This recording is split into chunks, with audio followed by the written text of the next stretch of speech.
Princess Zara stood in the center of the great training hall, her hand shaking as she tried to lift the ceremonial warblade. The weapon felt impossibly heavy in her grip, even though it was made from the same lightweight metals that her people had used for thousands of years. Around her, the nobles of the Vethran court watched, with barely hidden disgust. "Again," commanded General Vorak, his voice echoing off the crystal walls. "A princess of royal blood should be able to wield this weapon with ease." Zara gritted her teeth and raised the blade above her head. Her blue skin, normally a rich sapphire color like her father's, had turned pale with exhaustion. Sweat beaded on her forehead as she attempted the basic combat form that every Vethran child learned before their 10th birthday. The blade wavered in her hands, then clattered to the floor as her strength gave out. Whispers filled the hall. "Defective," she heard someone say. "Not worthy of the throne," another voice added. "King Theron's bloodline has been tainted." At the far end of the hall, King Theron sat on his throne of black stone, his face like carved granite. His massive frame dwarfed the ornate chair, and his eyes burned with disappointment as he watched his daughter fail once again. Beside him, Prince Kael, Zara's younger brother, demonstrated the same combat form with perfect precision. The blade moved through the air like it weighed nothing, each movement flowing into the next with deadly grace. Perhaps the princess would benefit from additional training, suggested Counselor Drex. His tone made it clear he believed no amount of training could help. Zara picked up the fallen blade, her hands trembling. She had practiced this form 1,000 times, but her body simply would not respond the way it should. Where other Vethrans possessed natural strength and speed, she felt clumsy and weak. Where they could channel their inner energy into their weapons, making them glow with power, her blade remained cold and lifeless. "I can do this," she whispered to herself, raising the weapon once more. But as she began the form again, the blade slipped from her sweaty palms and flew across the room. It struck the wall with a ringing sound that seemed to mock her efforts. The silence that followed was deafening. King Theron rose from his throne, his footsteps echoing like thunder as he walked across the hall. He stopped in front of his daughter, towering over her small frame. For a moment, Zara thought she saw something other than disappointment in his eyes, but it was gone so quickly she might have imagined it. "Leave us," he commanded, and the nobles filed out of the hall, their whispers following them like a poison cloud. When they were alone, King Theron picked up the ceremonial blade and held it in one massive hand. With a casual gesture, he activated its energy field, and the weapon blazed with brilliant light. The display of power was effortless, natural, everything that Zara was not. "Your mother could do this when she was half your age," he said quietly. "She was a warrior before she was a queen, and she died fighting to protect our people." Zara's heart clenched. She had heard the stories of Queen Lyra's heroic death, how she had single-handedly held off an entire enemy squadron while evacuation. Ships escaped. It was a legacy that seemed impossible to live up to. "I'm trying, Father," she said, her voice barely above a whisper. "Trying is not enough," King Theron replied. "The throne demands strength. Our people need a leader who can protect them, not one who drops her weapon at the first sign of trouble." He handed the blade back to her, and she took it with shaking hands. The weight of it seemed to represent everything she was not, everything she could never be. "Report to the transport bay tomorrow morning," King Theron said as he walked away. "You will be sent to Zarian for advanced training. Perhaps the mining colony's harsh conditions will awaken whatever warrior spirit you possess." Zara knew what this meant. Zarian was where the royal family sent their failures, their embarrassments. It was a barren world on the edge of Vethran space, far from the capital and the watching eyes of the court. She would be exiled there under the pretense of training, but everyone would know the truth. That night, she stood on her balcony overlooking the crystal spires of the capital city. The lights below sparkled like stars, and she wondered if she would ever see them again. Tomorrow, she would leave everything behind, carrying the shame of her failure with her. Far across the galaxy, on the mining world of Zarian, Jake Martinez sat in his small prison cell, staring at the metal walls that had been his world for 2 years. The human had been captured during one of the final battles of the war between Earth and the Vethran Empire. As a Marine drill instructor, he had trained thousands of soldiers before the war. But now he was just another prisoner in an alien jail. The cell block was quiet except for the distant sound of mining equipment. Jake had learned to tell time by the shifts of the Vethran guards, and he knew it was late in their night cycle. Most of the other human prisoners were asleep, but Jake remained awake. Thinking, he had spent his time in captivity, observing his captors, learning their language, studying their behavior. What he had discovered fascinated him. The Vethrans were incredibly strong and fast, with natural abilities that far exceeded human capabilities. But they were also predictable, relying on the same tactics over and over again. In battle, they charged straight at their enemies, depending on their superior strength to overwhelm opposition. They fought as individuals, each warrior seeking personal glory rather than working as a team. Their entire military doctrine was based on the idea that might makes right, that the strongest warrior would always win. Jake had seen this approach succeed against many species, but he had also seen its weaknesses. During the war, human forces had occasionally managed to defeat Vethran units by using tactics that confused and frustrated them.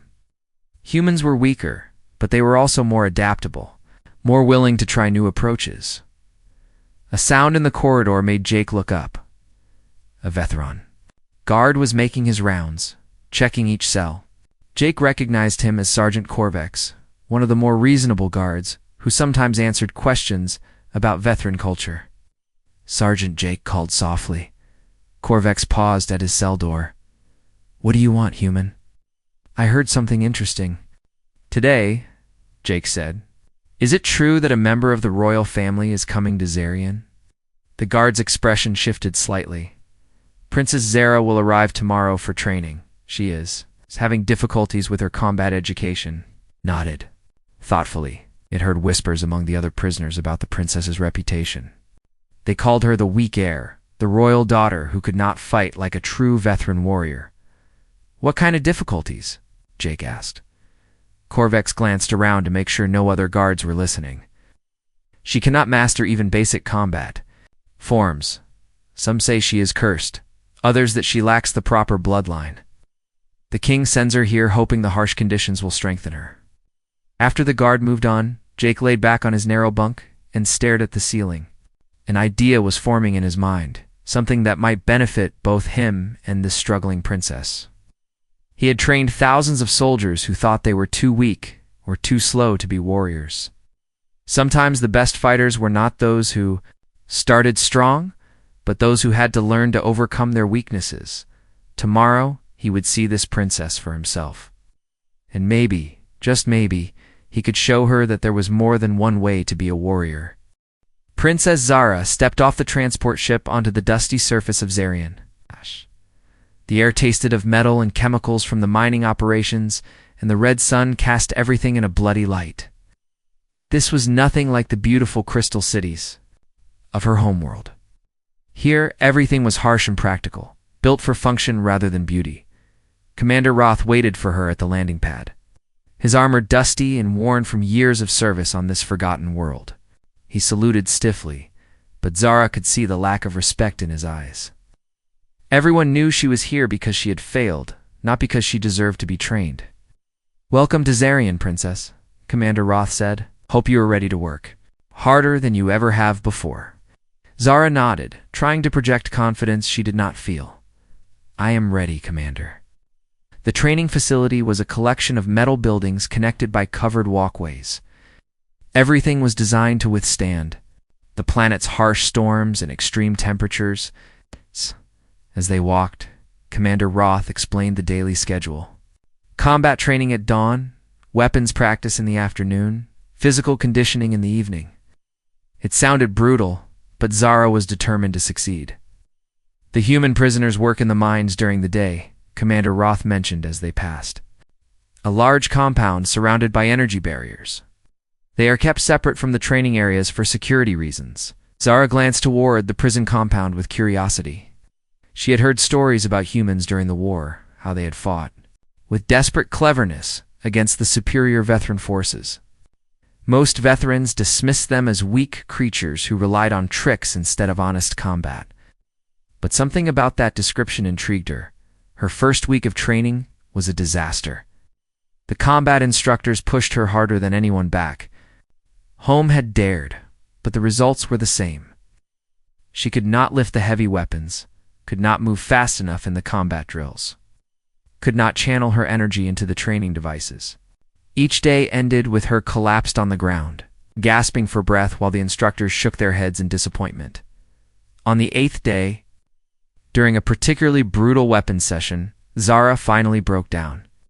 She threw her training sword across the room and screamed in frustration. The other trainees, all volunteers from the regular military, watched with embarrassment as their princess had a tantrum like a child. "I cannot do this," she sobbed. "I am not strong enough. I will never be strong enough." Instructor Vex approached her, his expression cold. "Perhaps you should return home, princess. There is no shame in accepting your limitations." But there was shame, terrible burning shame that ate at her like acid. Zara ran from the training hall, ignoring the calls behind her. She needed to be alone, to think, to figure out what she was going to do with her life if she could never be the warrior her people needed. She found herself wandering through the maintenance corridors of the facility, far from the main areas where she might encounter other veterans. The passages were dimly lit and filled with the sound of machinery. As she walked, she heard voices speaking in a language she recognized, but had never learned to understand. Human voices. Following the sound, she came to a ventilation grate that looked down into part of the prison compound. Below, she could see several humans sitting in a circle, talking quietly among themselves. One of them, a man with graying hair and scars on his arms, seemed to be drawing diagrams in the dirt, while the others listened intently. "The key is not to meet force with force," the man was saying in accented veteran. "When your enemy is stronger, you must be smarter. You must use their strength against them." Zara pressed her face closer to the grate, fascinated despite herself. The human was demonstrating something with his hands, showing how a smaller person could defeat a larger one by using leverage and positioning instead of raw power. "In my world, we had a saying," the human continued. "The reed that bends in the wind survives, while the mighty oak breaks. Sometimes being flexible is better than being strong." Another human, a woman with short dark hair, nodded. "Jake is right. I have seen small fighters defeat giants by being patient and clever. Strength is just one tool, not the only tool." Jake, that must be the man's name. Mara memorized it as she continued to watch. They were discussing combat techniques, but not the kind of combat she had been taught. These were methods for the weak to defeat the strong, for the small to overcome the large. Everything her instructors had told her was impossible. Over the next several days, Zara found herself returning to the ventilation grate during her free time. She learned that Jake had been some kind of military instructor before the war, that he had trained thousands of human soldiers. The woman was named Lisa, and she had been a pilot.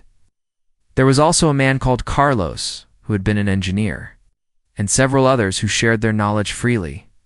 They talked about tactics and strategy, about using the environment to your advantage, about fighting as a team instead of as individuals. They discussed concepts that were completely foreign to veteran military doctrine, ideas that challenged everything she had been taught about warfare.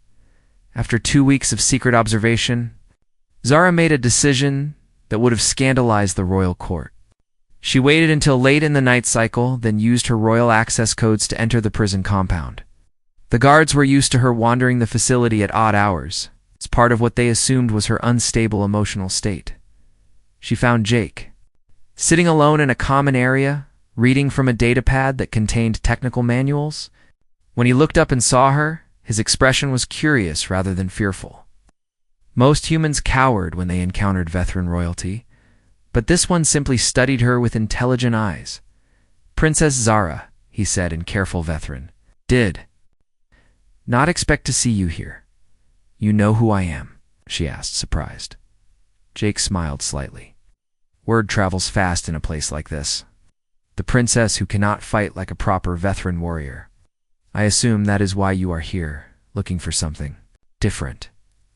Zara felt her cheeks burn with embarrassment, but she forced herself to continue. I have been listening to your conversations. You talk about ways for the weak to defeat the strong, Jake said, understanding dawning in his eyes. And you think you are weak? I know I am weak, Zara replied bitterly. Every day proves it more. Jake was quiet for a long moment. Then he gestured for her to sit across from him. May I ask you something, Princess?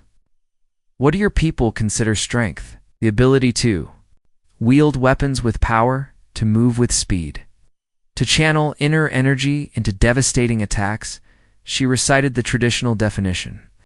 And you cannot do these things? Not well enough. Not like my brother, not like my father, not like any true veteran warrior. Jake nodded thoughtfully. On my world, we had many different kinds of warriors. Some were strong, some were fast, some were tough. But the best ones, the ones who survived the longest and won the most battles, were the ones who could think. He leaned forward, his voice becoming more intense. I have watched your people fight during the war. They were magnificent warriors, individually superior to any human soldier, but they were predictable. They did the same things over and over, never adapting, never changing their approach. That is the honorable way to fight, Zara protested. Weakly. Honor does not matter if you are dead, Jake said bluntly. Your people value individual glory over victory, personal strength over effectiveness, but war is not about being honorable. War is about surviving and protecting the people you care about. Zara stared at him, shocked by his words but unable to deny their logic. You're saying I could learn to fight differently? I'm saying that you could learn to fight effectively, Jake replied.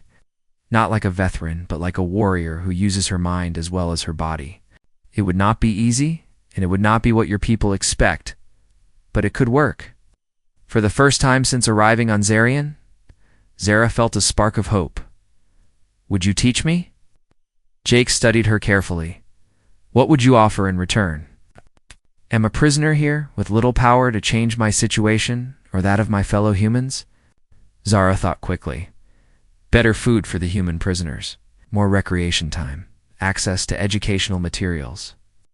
I have influence with the commander, even if it is limited. And if you are discovered learning from humans, what happens to you? I do not know, Zara admitted. Probably exile, or worse, eh? But if I cannot learn to be a proper veteran warrior, I face exile anyway. Jake was quiet for several minutes, and Zara could almost see him weighing the risks and benefits. Finally, he nodded. Very well, Princess, but understand this. If we do this, we do it properly. No half measures, no giving up when things become difficult. You will learn to think like a human warrior, and that means abandoning much of what you have been taught. I understand, Zara said, though she was not sure she truly did. Then we begin tomorrow night. Meet me in Maintenance Section 7. It is rarely patrolled, and we will have privacy to work. As Zara left the prison compound, her heart was pounding with a mixture of fear and excitement. She was about to embark on a path that could destroy her life, but for the first time in years, she felt like she had a real chance to become something more than a failure. Princess Zara crept through the dark corridors of Maintenance Section 7. Her heart beating so loud, she was sure someone would hear it. 3 months had passed since she began her secret training with Jake, and tonight felt different. Tonight, Jake had promised to test everything she had learned. The abandoned storage room had become her second home. Jake had cleared out a space where they could practice without being detected. Lisa and Carlos joined them most nights, along with 2 other humans named Ben and Maria. They had turned the forgotten room into a makeshift training ground where human and veteran ideas about fighting mixed together. Remember what I taught you about center of gravity? Jake was saying as Zara entered the room, stood in the middle of the space, relaxed but alert. Your people fight like they are trying to knock down a wall. Humans fight like water, flowing around obstacles. Zara nodded, settling into the stance Jake had taught her. It felt strange compared to the rigid positions of veteran combat forms, but over the months she had learned to trust it. Her feet were positioned for quick movement rather than power, her hands loose and ready to react instead of clenched for striking. Show me the redirection technique, Jake instructed, without warning. He charged at her the way a veteran warrior would, using his full strength and speed. The old Zara would have tried to meet the attack head-on and failed miserably. But the new Zara stepped aside at the last moment, grabbed Jake's arm as he passed, and used his own momentum to send him stumbling across the room. "Good," Jake said, recovering his balance with a grin. But what if there were multiple attackers? Lisa and Carlos moved to flank Zara, simulating the kind of group assault that human soldiers had learned to use against stronger individual opponents. Zara closed her eyes for a moment, feeling the flow of the fight the way Jake had taught her. When she opened them, she was ready. The next few minutes were like a deadly dance. Zara moved between her attackers, never trying to overpower them, but always staying one step ahead. When Lisa grabbed for her, she twisted away and used Lisa's position to block Carlos. When Carlos tried to pin her against the wall, she dropped low and swept his legs out from under him. "Excellent," Jake said. "When the exercise ended, you are learning to think like a warrior instead of just swinging weapons around." But their celebration was interrupted by the sound of footsteps in the corridor outside. Heavy veteran boots, moving with purpose. Zara's blood turned to ice as she recognized the pattern. Security patrol, and they were heading straight for the storage room. "Hide," she whispered urgently to the humans. "If they find you here with me, they will assume you are planning an escape." But it was too late. The door burst open and 4 veteran guards entered, led by Sergeant Bricks, one of the most aggressive officers in the facility. His eyes narrowed as he took in the scene, the humans standing with the princess in what was clearly a training setup. Well, Sergeant Bricks said slowly. "The royal failure, consorting with human prisoners. This is even worse than we suspected." Zara stepped forward, trying to put herself between the guards and the humans. "I ordered them to assist with my training exercises.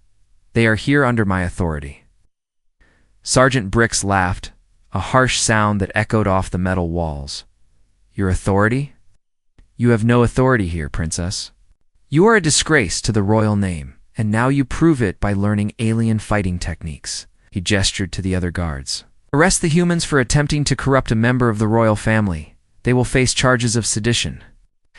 Zara said firmly, "I will not allow that." Sergeant Bricks stepped closer, his hand moving to his weapon. "You are in no position to allow or forbid anything. Stand aside." For a moment, the old Zara almost emerged.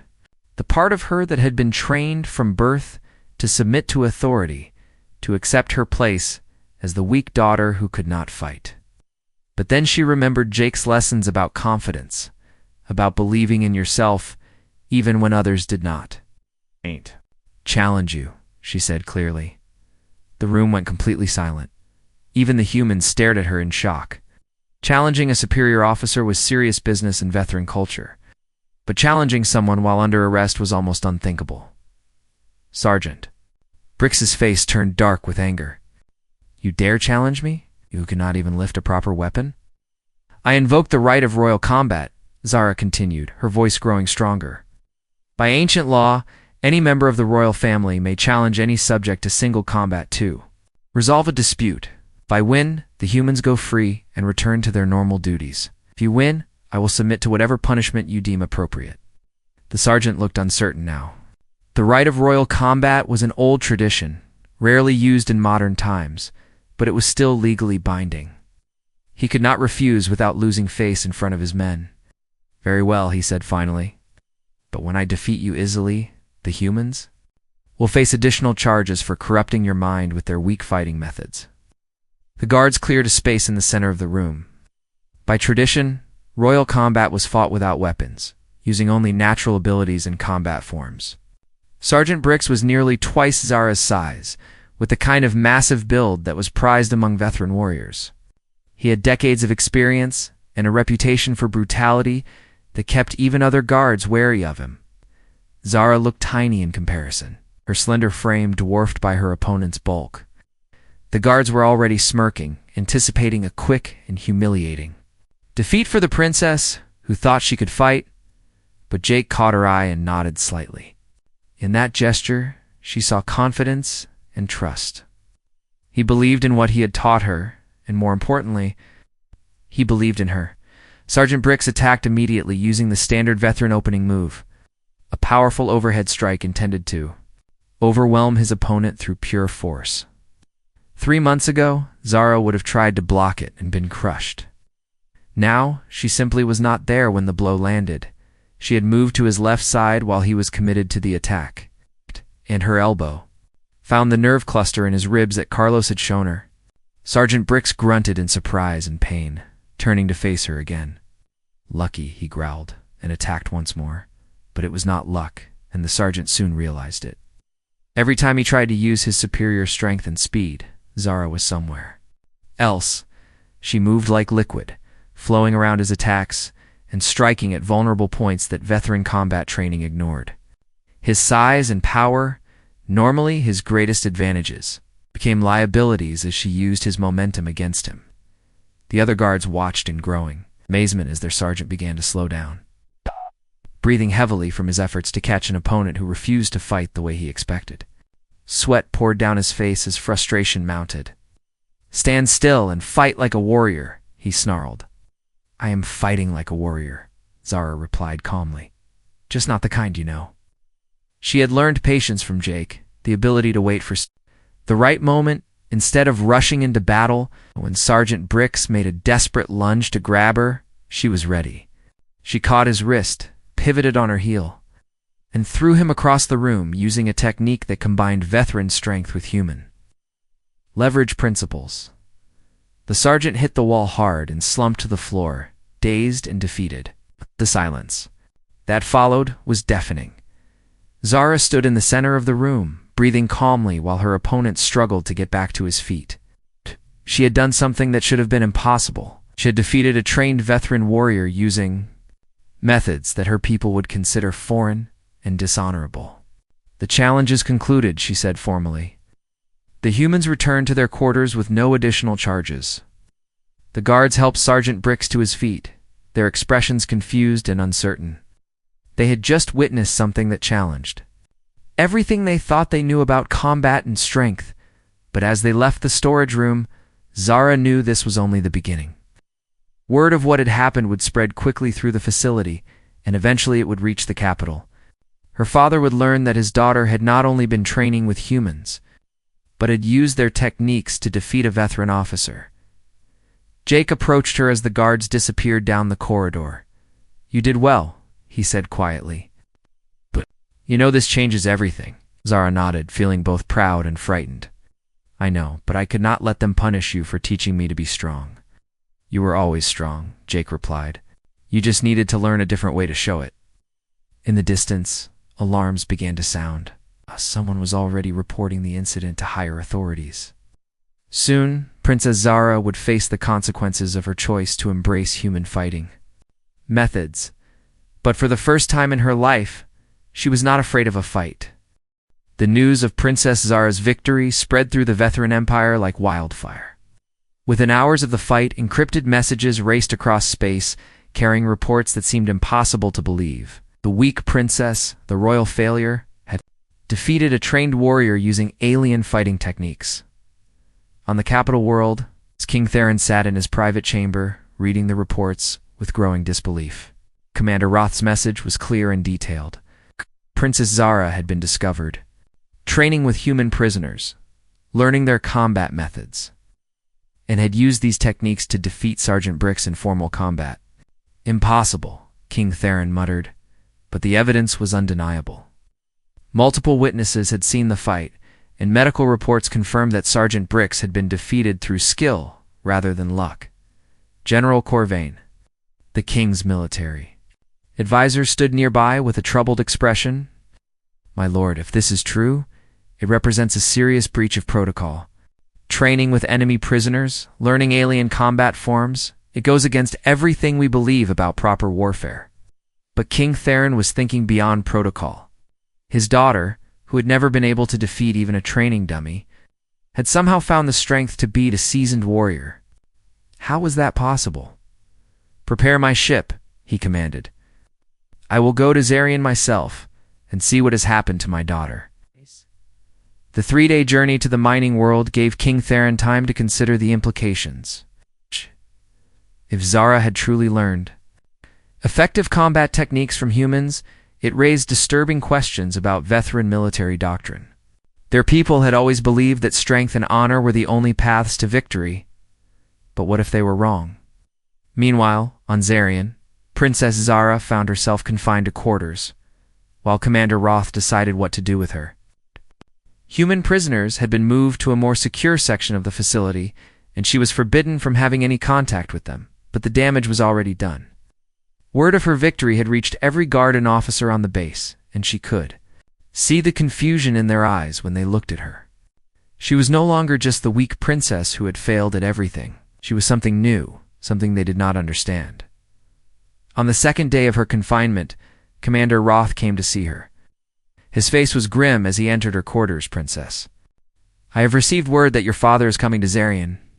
He wishes to see firsthand what has happened here." Zara nodded calmly, though her heart was racing. "I understand." "I do not think you do," Commander Roth said. "The king is furious. It's not just at your conduct, but at the implications of what you have done. If you have truly learned effective combat techniques from humans, it suggests that our entire approach to warfare may be flawed." The commander began to pace, his agitation clear. "For thousands of years, we have believed that individual strength and honor in combat were the highest virtues. We have built our entire civilization around these principles. And now you suggest that humans, weak humans, have something to teach us about fighting." "They do," Zara said simply. "I have learned more about real combat in 3 months than in 20 years of traditional training." Commander Roth stopped pacing and stared at her. "Explain." For the next hour, Zara described what Jake and the other humans had taught her.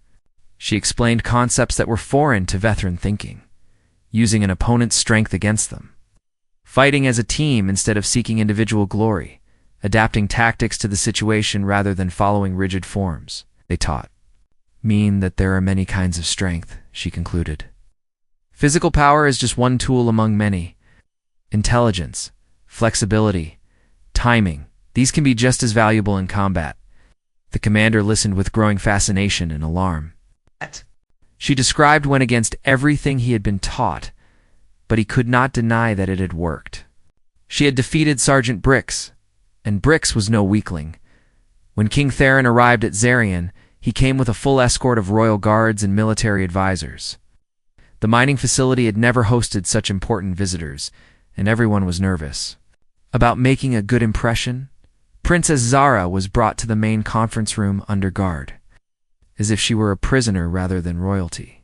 King Theron sat at the head of the table, his massive frame radiating disapproval and anger. General Corvain and several other high-ranking officers flanked him. "Daughter," King Theron said coldly, "I have come to see what madness has possessed." "You, no madness, father," Zara replied, keeping her voice steady. "Only learning, learning." The king's voice rose. "You have been consorting with enemy prisoners, learning their weak fighting methods, abandoning the honorable traditions of our people." "How do you call this learning?" "'Cause it works," Zara said simply. "For the first time in my life, I can fight effectively, can win." General Corvain leaned forward. "One victory against a single opponent proves nothing. Sergeant Brix may have been overconfident, or you may have simply been lucky." "Then test me," Zara challenged. "Choose any warrior you wish, and I will prove that what I have learned is real." The room fell silent. King Theron studied his daughter carefully, looking for signs of the weak, frightened girl he had sent to Zarian. Instead, he saw confidence and determination, qualities he had never seen in her before. "Very well," he said finally. "But first, I will speak with these humans who claim to have taught you. I want to understand their methods before I judge their effectiveness." An hour later, Jake Martinez was brought to the conference room under heavy guard. He had been cleaned up and given fresh clothes, but his status as a prisoner was unmistakable. He stood before the most powerful leader in the galaxy with calm dignity, showing neither fear nor submission. King Theron examined the human with interest. Jake was smaller than any veteran warrior, with graying hair and scars that spoke of many battles. He looked like nothing special, certainly not like someone who could teach a princess to fight. "Human," King Theron said, "my daughter claims you." have taught her combat techniques that allowed her to defeat a trained veteran warrior. Explain how this is possible. Jake met the king's gaze steadily. With respect, your majesty, your daughter was never weak. She simply learned the wrong way to use her strength. Elaborate. Met your people fight like they are trying to break down a fortress, Jake explained. Every attack is designed to overpower the enemy through superior force. This works well when you are stronger than your opponent, but what happens when you are not? General Corvain bristled. Veterans are always stronger than their enemies, are they? Jake asked mildly. During the war, I saw veteran warriors defeated by opponents who were physically weaker, but tactically superior. Strength without intelligence is just brutality. You dare insult our military prowess? Another officer demanded. I state facts, Jake replied calmly. Your individual warriors are magnificent, but your tactical doctrine has not evolved in centuries. You fight the same way regardless of the situation, the enemy, or the terrain. This makes you predictable. King Theron held up a hand for silence. Continue. Humans learned long ago that there are many paths to victory, Jake said. Sometimes you need overwhelming force, but sometimes you need speed, or deception, or patience. The best warriors are those who can adapt their methods to the circumstances. He gestured toward Princess Zara. Your daughter has natural intelligence and quick reflexes. She was trying to fight like her brother or like you, using methods that did not suit her abilities. Simply taught her to fight like herself. Show me, King, Theron commanded. What followed was unlike any demonstration the veteran officers had ever seen. Jake, despite being a prisoner and considerably smaller than any of them, proceeded to illustrate human combat principles using volunteers from among the guards. He showed them how leverage could overcome raw strength, how timing could defeat speed, how understanding an opponent's psychology could create openings that brute force could not. The veteran warriors watched in fascination as their assumptions about combat were systematically challenged. These techniques, General Corvain said slowly, they could be taught to our soldiers. Some of them, Jake agreed. But the real lesson is not about specific moves or techniques. It is about thinking differently, about approaching each fight as a unique problem to be solved rather than a test of raw power. King Theron was quiet for a long time, processing what he had seen and heard. Finally, he turned to his daughter. Izada, you will demonstrate these human methods against one of my guards. If you can prove their effectiveness, I will consider what you have learned. If you fail, you will abandon this path and return to proper veteran training. Princess Zara stood, feeling the weight of destiny on her shoulders. Everything she had learned, everything Jake had taught her, would be tested before the most important audience possible. I accept your challenge, Father, she said. The demonstration that followed would change the course of veteran military history forever. The training hall had been cleared for the demonstration. King Theron sat on a temporary throne, surrounded by his advisors and the highest-ranking officers on Zarian. Princess Zara stood in the center of the room, wearing simple training clothes. Instead of royal armor, across from her waited Captain Drax, one of the king's personal guards and a champion fighter. Captain Drax was everything a veteran warrior should be. Tall, powerfully built, with reflexes honed by decades of combat experience. He had fought in the war against the humans and emerged victorious from every battle. His reputation was legendary throughout the military. The rules are simple, King, Theron announced. Standard combat protocol, no weapons, victory by submission, or inability to continue. Captain Drax will fight using traditional veteran methods. Princess Zara may use whatever techniques she has learned. Jake Martinez watched from the side of the room, flanked by guards, but no longer in chains. King Theron had granted him permission to observe, curious to see how the teacher would react to his student's ultimate test. Remember what I taught you, Jake called softly to Zara. Do not fight his fight. Fight your own. Captain Drax smiled confidently as he took his position. He had seen the reports of Zara's victory over Sergeant Brix, but he was not impressed. Brix was a prison guard, not a true warrior. This would be different. The fight began with Captain Drax doing exactly what Jake had predicted. He charged forward, with tremendous speed and power, intending to end the match quickly, with overwhelming force. His fist whistled through the air where Zara's head had been a moment before, but she was no longer there. She had moved to his side, using footwork that looked almost like dancing. As he turned to follow her, she struck at pressure points that Lisa had shown her, targeting nerves that would disrupt his balance without causing permanent damage. Captain Drax stumbled, but recovered quickly, his training taking over. He launched a series of powerful attacks, each one designed to crush his opponent through superior strength. But Zara flowed around them like water, never where he expected her to be. The watching officers murmured among themselves. This was unlike any combat they had ever seen. Princess Zara was not trying to overpower her opponent or match his strength. Instead, she was using his own momentum against him, turning his advantages into weaknesses. Impossible, General Corvain whispered. She is making him look clumsy. King Theron said nothing, but his eyes never left his daughter. He was beginning to understand what the humans had taught her. This was not just about fighting techniques. This was about thinking differently, about approaching combat as a mental challenge rather than a simple test of physical ability. Captain Drax was becoming frustrated. His attacks, which should have ended the fight within moments, were having no effect. Worse, he was starting to tire from his efforts to catch an opponent who refused to fight properly. "Stand still and face me like a warrior," he growled. "I am facing you," Zara replied calmly. "You just do not recognize the method." She demonstrated the truth of her words by executing a technique that Carlos had taught her using Captain Drax's own charge to flip him over her shoulder. The massive warrior hit the ground hard, his armor clanging against the stone floor. The room fell silent, except for the sound of Captain Drax struggling to get back to his feet. He was breathing heavily, now, sweat pouring down his face. The easy victory he had expected was turning into a nightmare. Again, he snarled and attacked once more.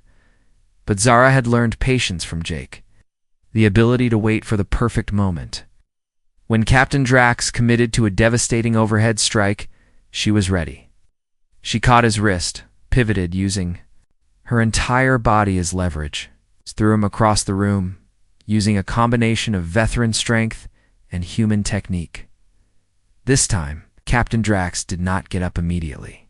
He lay on the ground, dazed and humiliated, while the most important people in the Empire stared in shock. Princess Zara stood over him, not even breathing hard. "Do you yield?" she asked formally. Captain Drax looked up at her, then at King Theron, then back at her. Slowly, painfully, he nodded. "I yield." The silence that followed was deafening. Princess Zara, the weak daughter who had been sent away in shame, had just defeated one of the finest warriors in the Royal Guard. She had done it using methods that challenged everything the veteran military believed about combat. King Theron rose from his throne and walked to the center of the room. He looked down at Captain Drax, then at his daughter, his expression unreadable.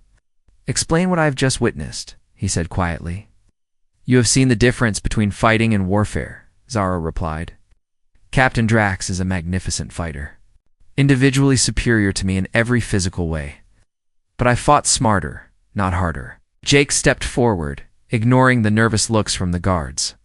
"Your Majesty, what your daughter has learned represents a fundamental shift in thinking about combat. She has combined the natural abilities of your people with the tactical flexibility that humans developed out of necessity."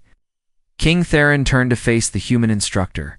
"And you believe this approach could be taught to others?" "With the right students in the right circumstances, yes," Jake replied. "But it requires abandoning some traditional ideas about honor and proper fighting methods." General Corvain looked troubled. "The implications are staggering. If these techniques are effective, it suggests our entire military doctrine may be outdated." "Not outdated," Princess Zara corrected. "Incomplete. Traditional veteran methods are powerful and effective in the right situations. But what Jake taught me is that different situations require different approaches." She gestured toward the still-prone Captain Drax. "In a formal duel like this, adaptation and intelligence can overcome raw power. But in a massive battle between armies, traditional veteran tactics might still be superior. The key is knowing when to use which method." King Theron considered this for a long moment. Then he made a decision that would change the course of history. "Human," he said to Jake, "you and your fellow prisoners are no longer prisoners. You are now military advisors to the Vethran Empire.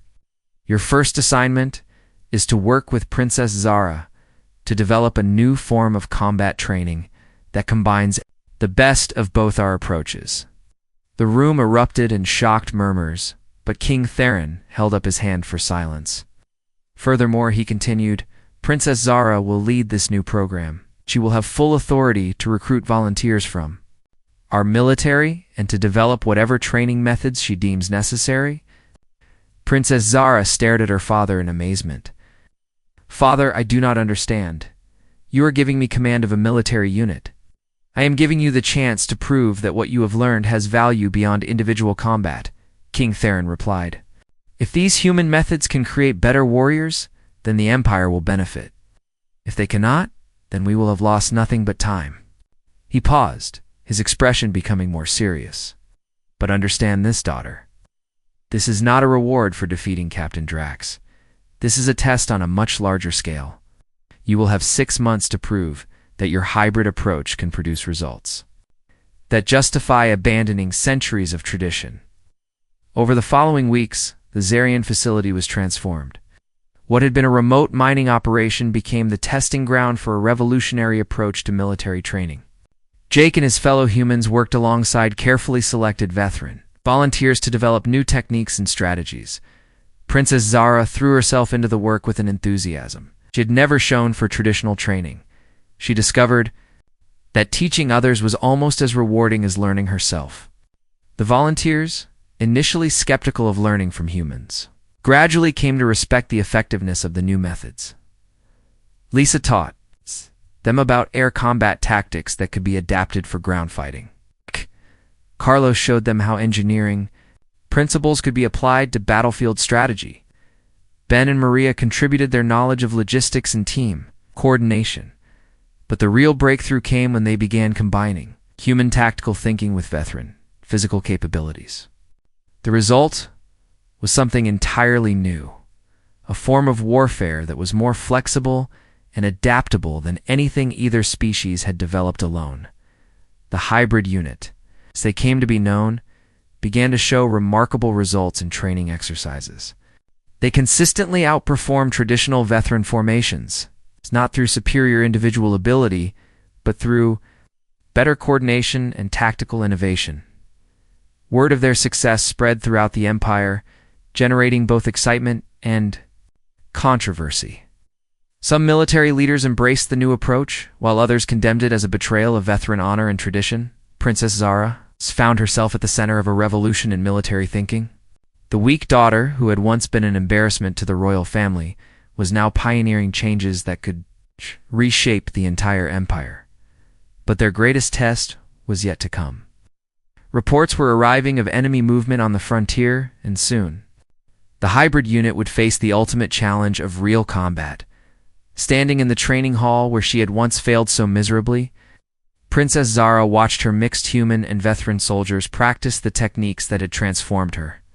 From failure to leader, she thought of Jake's words about strength taking many forms, and she smiled. The weak princess was gone forever.